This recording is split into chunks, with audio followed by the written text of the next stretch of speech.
Wild West TV. Nasema kuna uwezekano wa kuanza na washambuliaji wawili hii leo pale juu. Kwanza ni imani nzuri ama imani ambayo inaweza ikapoteza mawimbi kabisa Ticha Tigana kama ataamua kuanza na washambuliaji wawili? Kwa mahitaji ya magoli ambao Simba anatakiwa kuanza na washambuliaji wawili ni kitu muhimu sana, na ni vyema akaenda na system hiyo ya kucheza. Akawataka watu wawili wenye varieties tofauti, na ile tunasema attribute tofauti. Huyu anaweza kukupa kitu kingine, huyu akakupa kitu kingine. Kwa mfano, anapozungumzwa wachezaji wawili kwenye safu ya ushambuliaji, ninaamini anamgusa Mkwala kwa nafasi fulani, lakini pia anamgusa Ateba kwa nafasi fulani.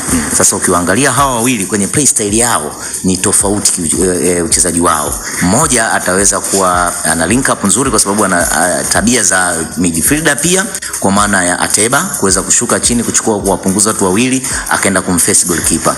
Ukimwangalia Mkwala hana tabia hizo za kiuchezaji, lakini amekuwa clinical. Kwa hiyo unapokuwa na washambuliaji wawili wa sample mbili tofauti, maana yake possibility ya kucount goal inakuwa kubwa. Atakachoshindwa huyu anaweza kukifanya mwenzake, na atakachoshindwa mwenzake anaweza kukifanya huyu. Kwa hiyo inakuwa ni faida sana kama ataanza na washambuliaji wawili. Wilson John Oruma, tukimalizia hilo kwa haraka, unatamani aanze na nani ambao wanaweza kaisaidia Simba kufika njia ya hadi kwa siku ya leo? Na nani atoke ili waanze hao? Inawezekana kuna yule ambaye anaanza kwenye first 11 leo hii, anaweza akatoka akaingia mwingine ambaye anaweza kasaidia zaidi. Kama nazungumza kuanza na washambuliaji wawili, basically hapo kinachozungumzwa ni kuanza na Ateba na Mkwala wote kwa wakati mmoja. Umeelewa? Tunakuelewa. Hiyo ndio inazungumzwa kuanza na washambuliaji wawili. Sasa of course itakuwa ni kitu kipya kwa sababu tumekuwa tukimwona Fadru huwa akipendelea kucheza na mshambuliaji mmoja mbele. Lakini kama yeye ndo amezungumzia kuhusu kuanza na washambuliaji wawili, manake hapo kutakuwa na sacrifice ya mtu mmoja katikati, kwa sababu Simba katikati ya kiwanja basically wanakuwa na watu watatu, Kagoma Ngoma pamoja na Janchaz Ahua. Sio? So kwa nature ya mechi, maana ni kwamba Kagoma au Ngoma kuna mtu mmoja atatolewa sadaka akae bench. Yes, kutokuanza kwenye mechi ya leo. Afu Ahua acheze namba 8.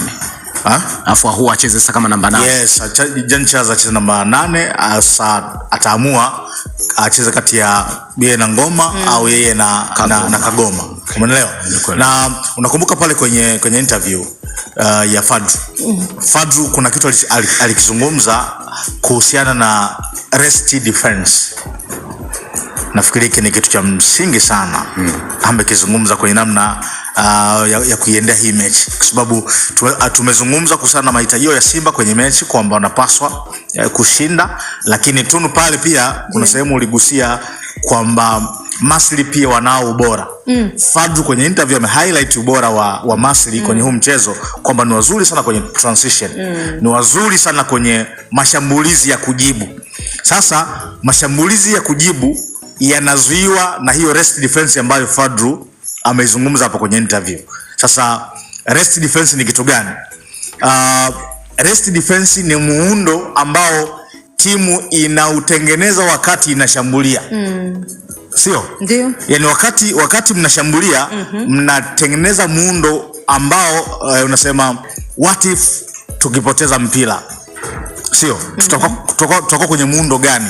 Tutakuwa na watu wangapi nyuma ya mpira? Sio? Ili kujiandaa na mazingira ya kuzuia hayo mashambulizi ya kujibu, kuzuia hizo counter attack. Hiyo ndo maana ya rest defense, na Fadlu amezungumza hapo kwenye interview, na ni kitu ambacho unafurahi kwamba tayari Simba wamejiandaa kwenye mazingira yote. Hawajajiandaa tu kwamba wanajiangalia wao kama wao, wame appreciate pia, wameangalia quality ambayo Masli wanaweza kuileta kwenye hii mechi. Sawa, tuende kwa upande wa wachezaji, na kapteni Mohamed Hussein naye pia alipata bahati ya kutoa neno kuelekea katika mchezo huu. Mohamed Hussein anakokota boli huyu hapa.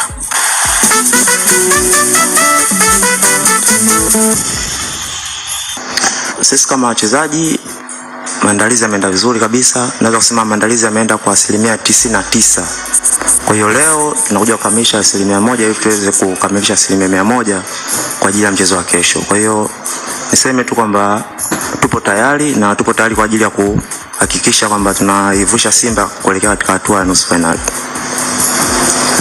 Ugumu upo na sisi kama wachezaji tunatambua jukumu ambalo lipo mbele yetu, na ukizingatia kwamba hakuna ukiangalia mashabiki, wanachama na kila mtu na kila Mtanzania ambaye anapenda mpira, matarajio yao ni kwamba kesho tunafanya vizuri, lakini matarajio hayo yanabebwa na sisi wachezaji. Kwa hiyo niwahakikishie kwamba na niwaombe wapenzi na kila mtu ambaye anapenda mpira ajitokeze kwa wingi kesho kuhakikisha kwamba kile ambacho wanakitarajia sisi kama wachezaji tumejiandaa nacho vizuri, na tutaenda kufanya vizuri kuhakikisha kwamba ile imani ambayo wao wanayo kwamba hii tunavuka, na tunavuka kweli.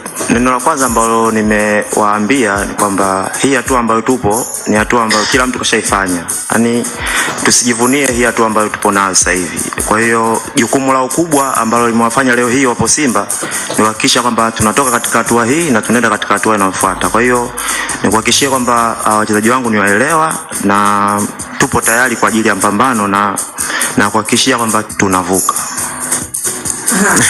Tumemsikia pia kapteni kwa kile ambacho amekizungumza kocha Tiga na Lukinja.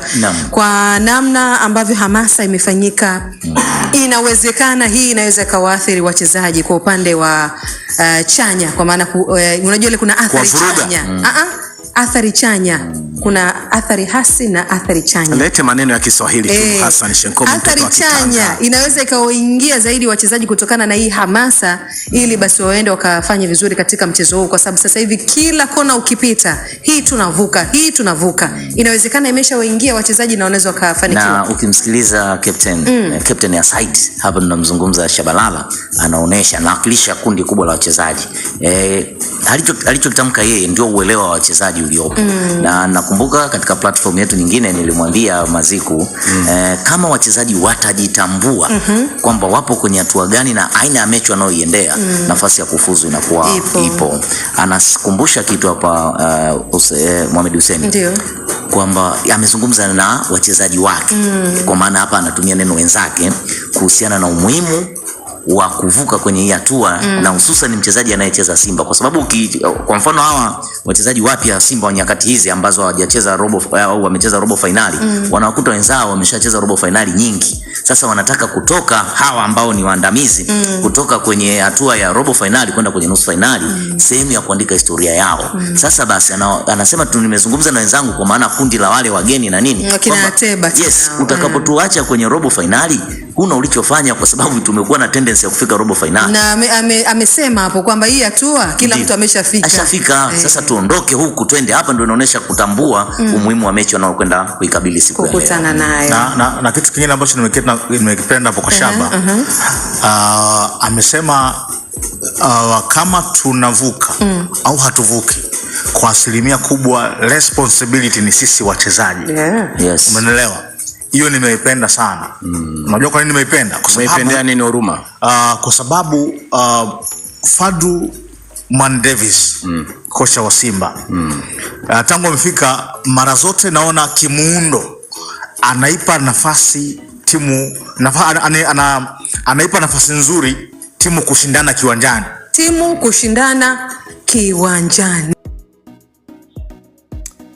Bwana, usiku wa deni haukawii kucha. Hii ndiyo kauli ambayo bora sana kuelekea mchezo wa Simba Sports Club wenyeji dhidi ya wageni Al Masry, mchezo wa robo finali ya pili kombe la shirikisho barani Afrika. Simba Sports Club wakiwa ni wawakilishi pekee wa nchi ya Tanzania katika michuano hii ya CAF, wakiwa ni wawakilishi pekee Afrika Mashariki na Kati katika michuano hii ya CAF, na Simba yuko nyuma kwa goli 2-0 baada ya kufungwa kule nchini Misri katika uwanja wa Suez Canal goli 2-0. Kwa hiyo ana mlima wa kuupanda, ana mlima wa kushuka. Simba Sports katika dimba la Mkapa jijini Dar es Salaam, tunajua show zake. Alishakuja Wydad Casablanca akafa goli 2, alishakuja RS Berkane akafa, alishakuja Al National Al Ahly akafa pia katika uwanja wa Mkapa jijini Dar es Salaam. Lakini pia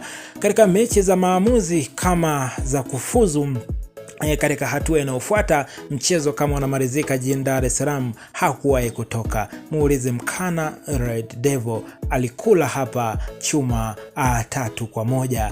Muulize Platinum alikula chuma 4-0. Lakini pia muulize Plateau naye pia alishawahi kupoteza hapa katika dimba la Mkapa jijini Dar es Salaam, bila kumsahau AC Vita amekuja mara 2 hapa, kapasuka 3-1, kapasuka 4-1. Kwa hiyo National Al Ahly, National Al Masry kutoka nchini Misri hana nafasi nyingine siku hii ya leo kuelekea katika mchezo huu. Hana nafasi ya kutamba tena katika dimba la Mkapa jijini Dar es Salaam. Hana uwezo huo kwa sababu wakubwa zaidi yake walishapoteza hapa katika dimba la Mkapa jijini Dar es Salaam na Simba akapata matokeo. Siku hii ya leo ni siku nyingine ya mshikamano, siku nyingine ambayo wana Simba wanakwenda kuandika historia ya kufuzu katika hatua ya nusu finali. Goli 2 katika dimba la Benjamin Mkapa kwa Simba Sports sio nyingi. Goli 2 katika dimba la Mkapa, tanuri la moto, hatoki mtu, sio nyingi. Tusubiri show za Simba Sports Club katika dimba la Mkapa jijini Dar es Salaam. Tusubiri show za kocha Fadlu Davids siku hii ya leo na kikosi atakachokwenda kukianzisha katika mchezo huu, huku Pinpin Kamara tuna uhakika 100% anakwenda kuendelea kusalia katika milingoti mitatu.